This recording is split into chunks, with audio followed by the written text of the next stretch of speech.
হরে কৃষ্ণা, রাধে রাধে।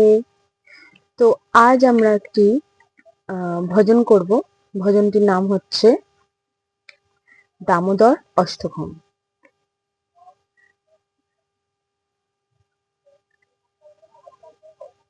নমামি শরম সচ্চি আনন্দরূপম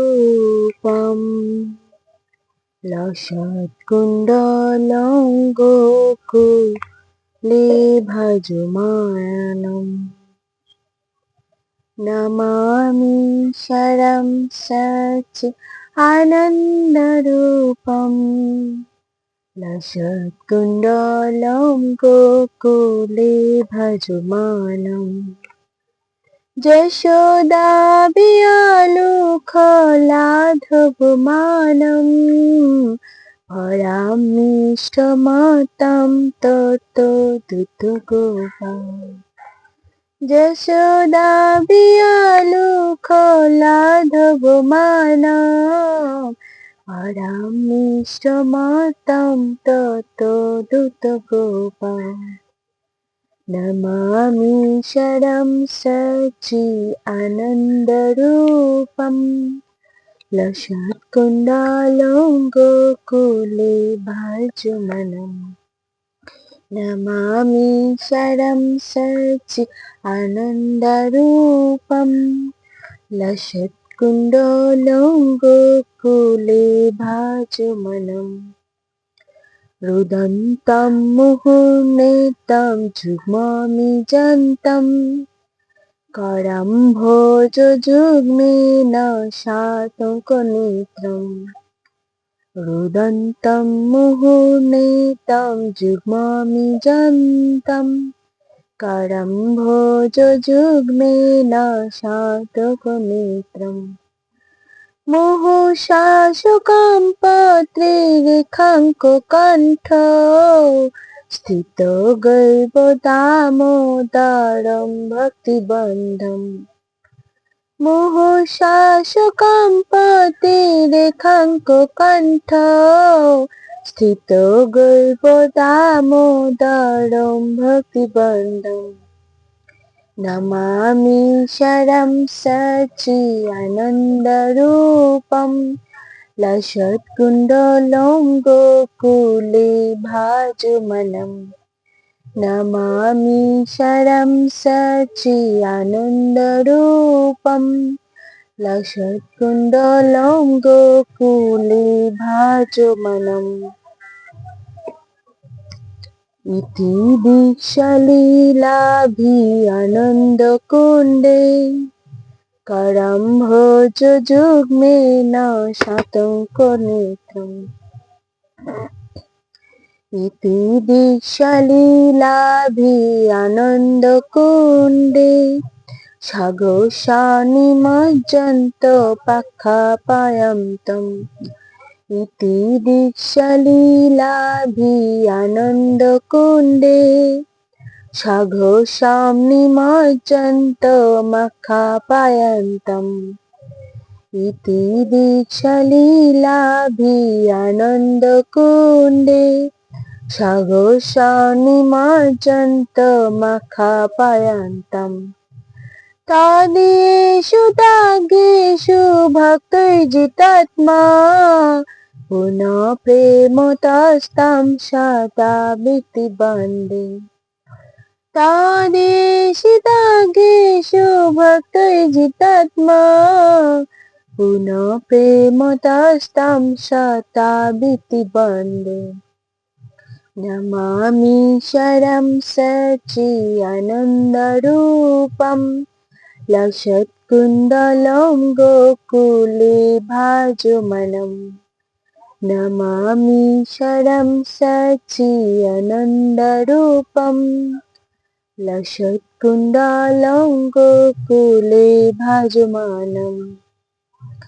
বরং দেবমক্ষন্নমোক্ষাবধিং বা ন চ নাম্বিনেহাং বরেষদপিহ।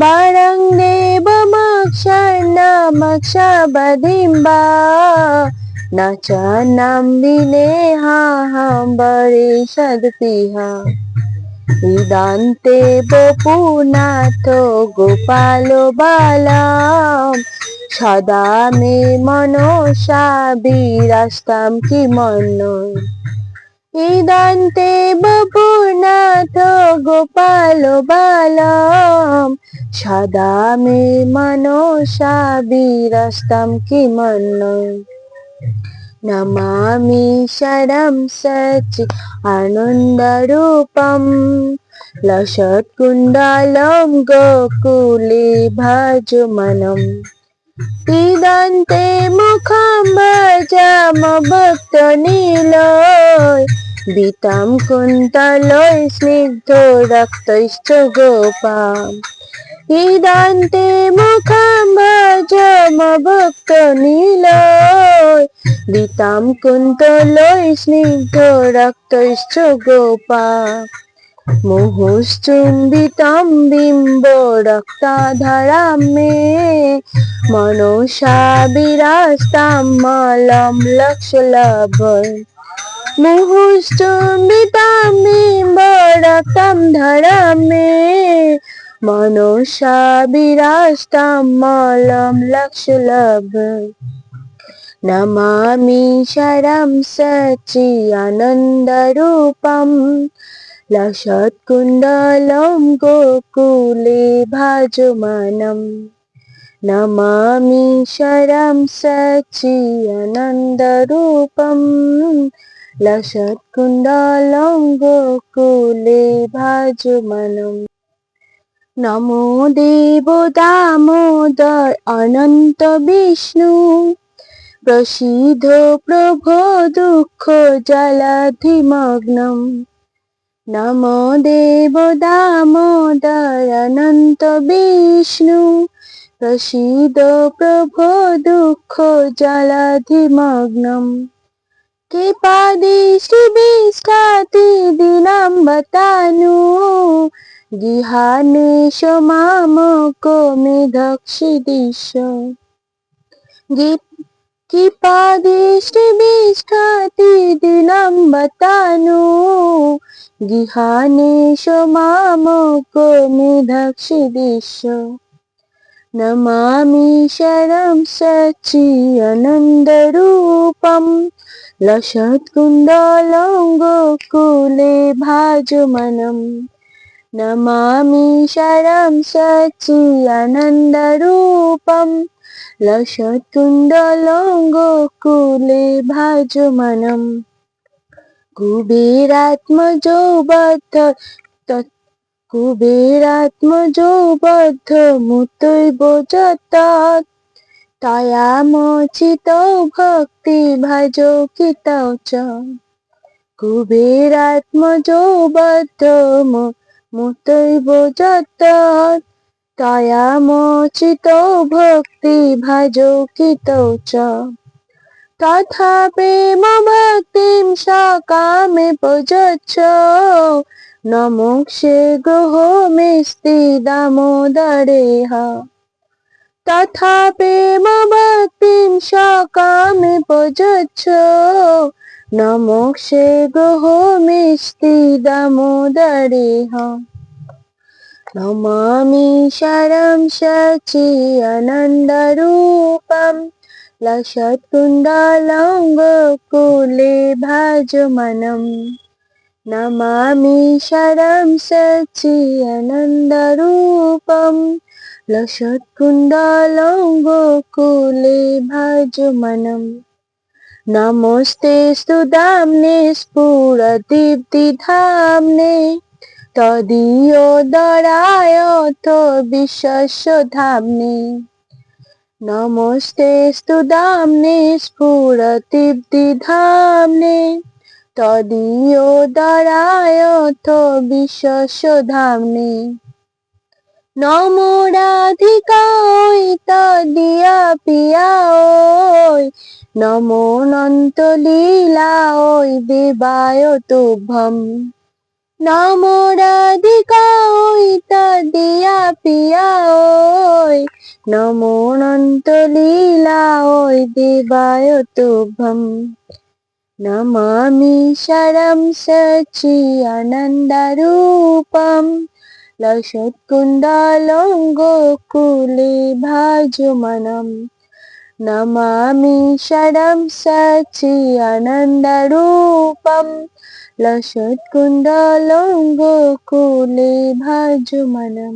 হরি বল, হরে কৃষ্ণ, রাধে রাধে। তো এই ভজনটি হচ্ছে দামোদর অষ্টকম। এটি হলো দামোদর মাসে প্রদীপ দানের সময় আমরা পাঠ করে থাকি।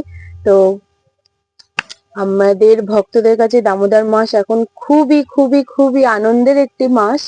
তো আমরা সারা বছর অপেক্ষা করে থাকি দামোদর মাস কবে আসবে। তো আজ আমার হঠাৎ খুব দামোদর মাসের কথা মনে পড়ে গেল।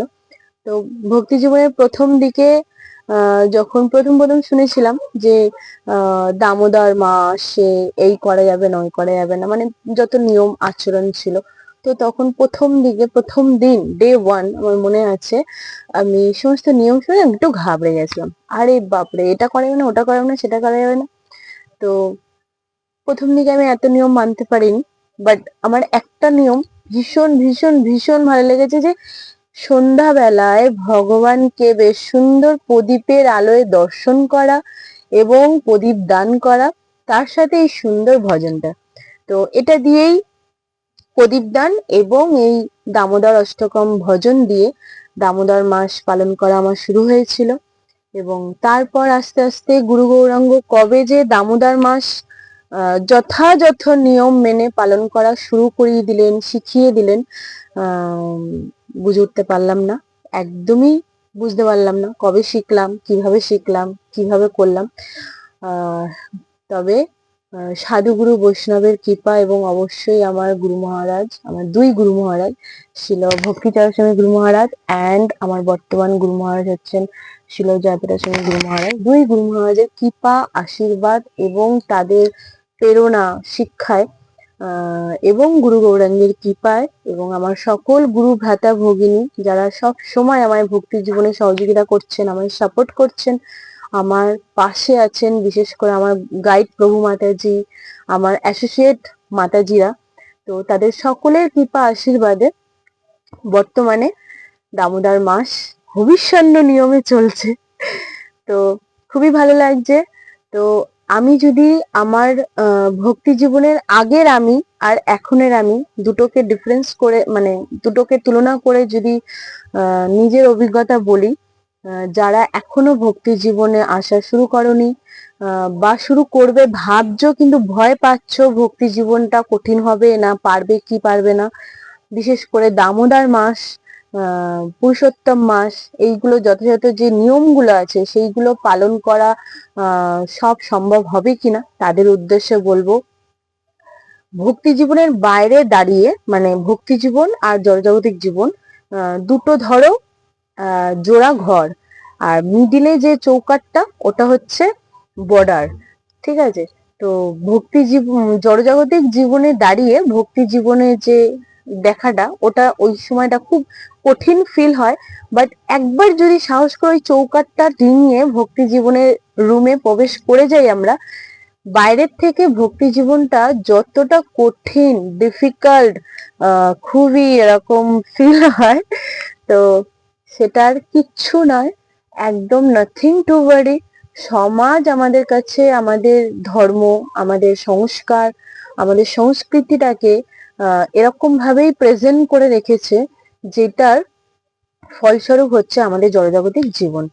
এবং জড়জাগতিক জীবনটা এতটাই সহজিয়া ভাব বানিয়ে দিয়েছে সমাজ, যে এই সহজিয়া ভাবে চলতে চলতে আমরা আমাদের প্রকৃত আচরণ, প্রকৃত চালচলন, প্রকৃত সংস্কার, সংস্কৃতিটাকে আমরা কঠিন মনে করছি।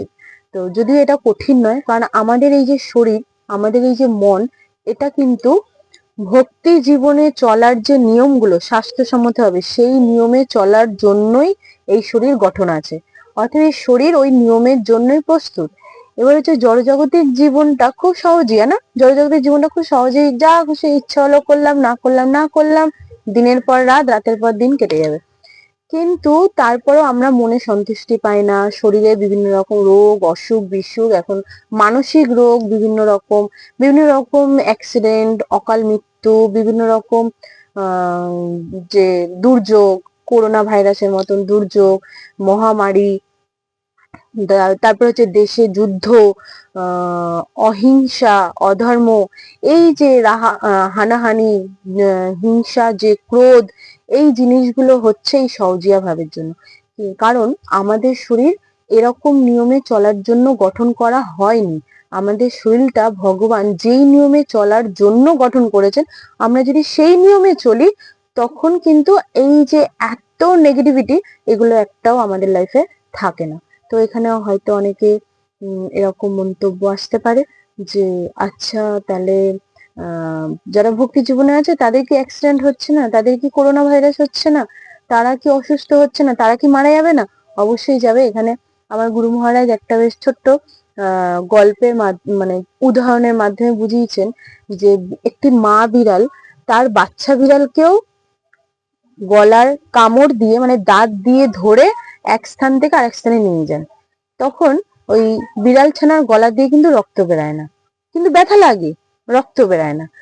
আবার ওই দাঁত দিয়ে যখন একটা ইঁদুর ছানা বা একটা ইঁদুরকে গলায় এরকম ভাবে দাঁত দিয়ে ধরে এক জায়গা থেকে আরেক জায়গায় নিয়ে যায় বা ধরে, তখন কিন্তু ওই ইঁদুর ছানার গলা দিয়ে রক্ত বেরায়, ব্যথার সাথে সাথে রক্তও বেরায়। তো এটাই হচ্ছে তফাৎ। জলজাগতিক জীবনটা হচ্ছে অনেকটা ইঁদুরের যোনির মতো, আর আধ্যাত্মিক জীবনটা হচ্ছে, ভক্তি জীবনটা হচ্ছে বিড়াল ছানার মতো। আর মা বিড়ালটি হচ্ছেন আমাদের স্বয়ং ভগবান কৃষ্ণ। তো তিনি আমাদের কর্মফল অনুযায়ী আমাদেরকে সবকিছুই দেবেন, সুখ দুঃখ সবই দেবেন। ভক্তি জীবনেও সুখ দুঃখ আছে, জলজাগতিক জীবনেও সুখ দুঃখ আছে। তাহলে ভক্তি জীবনে যদি সুখ দুঃখ, জলজাগতিক জীবনে যদি সুখ দুঃখ থাকে, তাহলে কেন আমরা জলজাগতিক জীবন থেকে ভক্তি জীবনে যাব? কারণ জলজাগতিক জীবনে যে সুখ দুঃখ আছে সেইটা ক্ষণস্থায়ী এবং খুবই পেইনফুল, আর ভক্তি জীবনে যে সুখ দুঃখ আছে সেটা সহনশীল এবং সেটা খুবই সুখদকর আর আনন্দময়। এবার হচ্ছে কথা, অনেকে বলবে সুখ দুঃখ কি করে আনন্দময় হতে পারে? জলজাগতিক জীবনে যেটা দুঃখময়, আধ্যাত্মিক জীবনে কেন সেটা আনন্দময় হবে? এই যে আপনার মনে প্রশ্নটা হলো, এই প্রশ্নের উত্তরটা আপনার কাছেই আছে, আপনার মনের ভেতরে আছে, এবং আপনি সেই উত্তরটা তখন পাবেন যখন আপনি ওই জড়জাগতিক ঘরটা থেকে বেরিয়ে ভক্তি জীবনের ঘরে প্রবেশ করবেন, তখন বুঝতে পারবেন। যেমন আরেকটা এই এই এগেনস্টে আরেকটা উদাহরণ দিই, সেটা হচ্ছে ডিস্কোতে যে ডান্স হয়, এখনকার যে ছেলে মেয়েরা ডিস্কোতে ডান্স করে বা বিভিন্ন হিন্দি গান চালিয়ে মদ খেয়ে ডান্স করে, নাচানাচি করে, তো তারাও আনন্দ করছে, ঠিক আছে, কিন্তু তাদের আনন্দের পরে কষ্টটা বেশি হয়। তাদের খুব গা হাত পা ব্যথা করে, মাথা হ্যাং করে যায়, মাথা যন্ত্রণা করে, অনেকে বমি করে, অসুস্থ হয়ে পড়ে। কিন্তু ভক্তরাও ড্যান্স করছে গান চালিয়ে, কীর্তন চালিয়ে বা কীর্তন করে, কীর্তনের সাথে সাথে ডান্স করছে, তাদের শরীরে কিন্তু কষ্টটা হচ্ছে না, তাদের বমি করতে হচ্ছে না, তাদের মাথা হ্যাং হচ্ছে না, তাদের ক্লান্ত লাগছে না, তাদেরকে পরের দিন বিশ্রাম নিতে হচ্ছে না। এটাই তফাৎ। তো এটাতেও আমরা ডান্স করছি, পুরো শরীর অ্যাক্টিভ, জলজাগতিক জীবনের নাচেও শরীর পুরো অ্যাক্টিভ, কিন্তু জলজাগতিক জীবনে ওই অ্যাক্টিভনেস এর পরে হ্যাং হয়ে যায় পুরো বডি। তো বিশ্রামের প্রয়োজন হয়, নিম্বু পানি খেতে হয়, মেডিসিনস নিতে হয়। কিন্তু ভক্তি জীবনে ওই যে ড্যান্সিংটা, ওই যে অ্যাক্টিভনেসটা, ওই অ্যাক্টিভনেসে আরো পজিটিভনেস বাড়ে মনের মধ্যে, যে আরো আরো নৃত্য করবো, আরো নৃত্য করবো, মোর ক্লান্তি, মানে যখন আমাদের ডান্স গুলো হয় কীর্তনের সাথে, তো তখন আমাদের ব্রহ্মচারী প্রভুজিরা যখন কীর্তন শেষ করতে যান, তো যারা ড্যান্স করছিলেন তাদের মধ্যে আমরা এরকম দেখি, যদি 90 জন থাকে, হয়তো 80 জন আনডিভোটিস, মানে জড়জাগতিক জীবনের ছেলে মেয়ে, অল্প বয়সী ছেলে মেয়ে, মানে কলেজ, কি বলবো ওটা, ইউথ, মানে কলেজ স্টুডেন্ট, যারা কলেজ স্টুডেন্ট, স্কুল স্টুডেন্ট, মানে অল্প বয়সী ছেলে মেয়ে, যারা অ্যাকচুয়ালি দেবের গানে নাচ করার কথা, শাহরুখ খানের গানে নাচ করে অভ্যস্ত, তারা আমাদের ব্রহ্মচারী পৌঁছিদের বলে ওয়ান্স মোর, মানে নো, কীর্তন থামাবেন না, আরো কীর্তন করুন, আমরা আরো নৃত্য করতে চাই। তো এটাই হচ্ছে ভক্তি জীবন আর জড়জাগতিক জীবনের মধ্যে তফাৎ, বিস্তর তফাৎ। তার কারণ একই কাজ আমরা জড়জগতিক জীবনে করে ক্লান্ত হয়ে যাব, তাড়াতাড়ি অসুস্থ হয়ে যাব, আয়ু শেষ হয়ে যাবে, মরে যাব, এবং পুরো জীবনটা আমরা পেইনফুল কাটাবো, মানে কোনো কিছুতে সন্তুষ্টি নেই। আর সেম অ্যাক্টিভিটি, খালি কিছু চেঞ্জ হয়, একটু আলাদা বলতে যেমন ননভেজটা চেঞ্জ আছে, এখানে ননভেজ অ্যালাউ নেই, এখানে নেশা অ্যালাউ নেই, অবৈধ সঙ্গ অ্যালাউ নেই, দ্রুতক্রিয়া অ্যালাউ নেই। এই যে চারটি আচরণ, চারটি নিয়ম, এই চারটি নিয়মের খালি তফাৎ। বাকি পুরো জড়জগতিক জীবনে আমরা যেরকম অ্যাক্টিভিটি করছি, সেম অ্যাক্টিভিটি আছে ভক্তি জীবনে। জড়জগতিক জীবনে আমরা নিজেদের জন্য রান্না করছি, ভক্তি জীবনে আমরা ভগবানের জন্য রান্না করবো, এটাই হচ্ছে তফাৎ। কিন্তু সেম কাজ করে আমরা ভক্তি জীবনে ক্লান্ত হই না, তার কারণ ওই কাজগুলো আমরা সব ভগবানকে ঘিরে করি। যখন আমরা এই সমস্ত অ্যাক্টিভিটি নিজেদেরকে ঘিরে বা নিজেদের পরিচিতদের ঘিরে করব, কিন্তু সেম আনন্দটা তারা দিতে পারবে না, কারণ তারা সেইভাবে গঠিত নয়, তাদের মধ্যে সেই ক্যাপাসিটি নেই। যার ফলে আমরা সেম ফিডব্যাক, মানে রিপ্লাই, যে আনন্দটা, যেমন অনেক সময় স্ত্রীরা স্বামীদের জন্য রান্না করে রাখে বেশ সুন্দর করে ডেকোরেশন করে, ভাবে স্বামী এসে খাবে, সে খুব প্রশংসা করবে, তাকে খুব মানে ভালোবাসবে, ঘুরতে নিয়ে যাবে, গিফট দেবে, বিভিন্ন রকম বিভিন্ন স্ত্রীদের মানসিকতা থাকে। কিন্তু যখন সেম টু সেম স্বামীর কাছ দিয়ে পায় না, তখন আস্তে আস্তে দিনের পর দিন এই নেগলেক্টটা পেয়ে পেয়ে তাদের মনটা ভেঙে যায়, যে যাকে ভালোবেসে সব ত্যাগ করে বসে আছি, সে আমাকে পাত্তাই দেয় না। কিন্তু ওটা যদি ভগবানকে ঘিরে করা হয়, ভগবান হয়তো আমাদের চক্ষু কর্ণে দেখার মতন দৃষ্টিভঙ্গিতে মুখে উত্তর দেবেন না, কিন্তু আমরা কোথাও যেন একটা সেই আনন্দটা, সেই রিপ্লাইটা, স্যাটিসফ্যাকশন রিপ্লাইটা আমরা অনুভব করতে পারি ভগবানকে ভোগ অফারের পর। ভগবানের জন্য যখন রান্না করি, আমরা বেশ সুন্দর ভগবানের ভজন করতে করতে বা ভগবানের কোনো একটা লীলা স্মরণ করতে করতে ভগবানের যখন রান্না করি না, তখন আমাদের মনের মধ্যে, আমাদের শরীরের মধ্যে একটা আলাদাই রোমাঞ্চকর আনন্দ অনুভব করি। আমরা যারা ভক্তরা রেগুলার নিত্য সেবা, ভগবানের বিভিন্ন সেবার সাথে যুক্ত, তারা অবশ্যই এগ্রি করবেন এই বিষয়টা। তো তখন আমরা একটা আলাদাই আনন্দ অনুভব করি, কেননা আমরা ভগবানের জন্য করছি। যিনি এমনই একজন পার্সন, যিনি পার্টিকুলার আমাকেই ইম্পর্টেন্ট দেবেন, আমার বানানো ভোগটাই গ্রহণ করবেন। তিনি ইন্ডিভিজুয়ালি সবারটাই রিপ্লাই দেন, কিন্তু আমার কখনো ফিল হবে না যে আমার থেকে বেশি অন্যকে ইম্পর্টেন্ট দিচ্ছে। তো এই যে এই ক্যাপাসিটিটা একমাত্র ভগবানের মধ্যেই আছে, এটা আমাদের মানুষের মধ্যে নেই। ওই জন্য আমরা যখন যেমন মরুভূমিতে খুব জল তেষ্টা পায়, তো দূর থেকে বালি আর সূর্যের আলো চকচকে ভাবে অনেক সময় আমরা কি মনে করি জল আছে। তো আমরা যদি সেই দিকে ছুটতে ছুটতে গিয়ে যখন মেন পয়েন্টে পৌঁছাবো, তখন দেখবো ওটা জল না, ওটা বালির উপরে আলোর মিশ্রণে একটা আহ মানে একটা দর্শন সৃষ্টি হয়েছে। তো তখন কি হয়, আমাদের মন ভেঙে যায়। আমাদের মানে প্রথমে যখন জল তেষ্টা পেয়েছিল, তখন জানা কষ্ট হচ্ছিল, দৌড়ে আসাটা আরো বেশি কষ্ট হচ্ছে। তো তখন আমরা কষ্ট পাই, তার কারণ ওই যে ওই দর্শনটা সেই ক্যাপাসিটি নেই। যদি আমরা ভগবানের পেছনে দৌড়াই, মানে যদি আমরা সঠিক জলের ক্ষেত্রে, ধরুন যারা মরুভূমি দেশে থাকে বা গেছে, যাদের অভিজ্ঞতা আছে, যে দূর থেকে দু জায়গাতেই চকচক করছে, কোন চকচকে বস্তুটি জল আর কোনটা বালি, এটা ডিভিশন করার দৃষ্টিভঙ্গি যাদের আছে, তাদের কথা শুনে যদি আমরা পথ চলি, তাহলে আমরা কি হব, সঠিক জল যেখানে আছে সেখানে আমরা পৌঁছাবো। অর্থাৎ যেখানে ভগবান আছে, যেখানে সত্যিকারের সুখ আছে, শান্তি আছে, আর প্রকৃত চিন্ময় আনন্দ আছে, সেখানে আমরা পৌঁছাতে পারবো। এবং সেখানে পৌঁছালে সেই আনন্দ সুখ আমরা এই দুঃখালয় থেকেও আমরা উপভোগ করতে পারবো, এবং অন্তিমে আমরা কৃষ্ণের চরণে পৌঁছতে পারবো। হরে কৃষ্ণ, রাধে রাধে।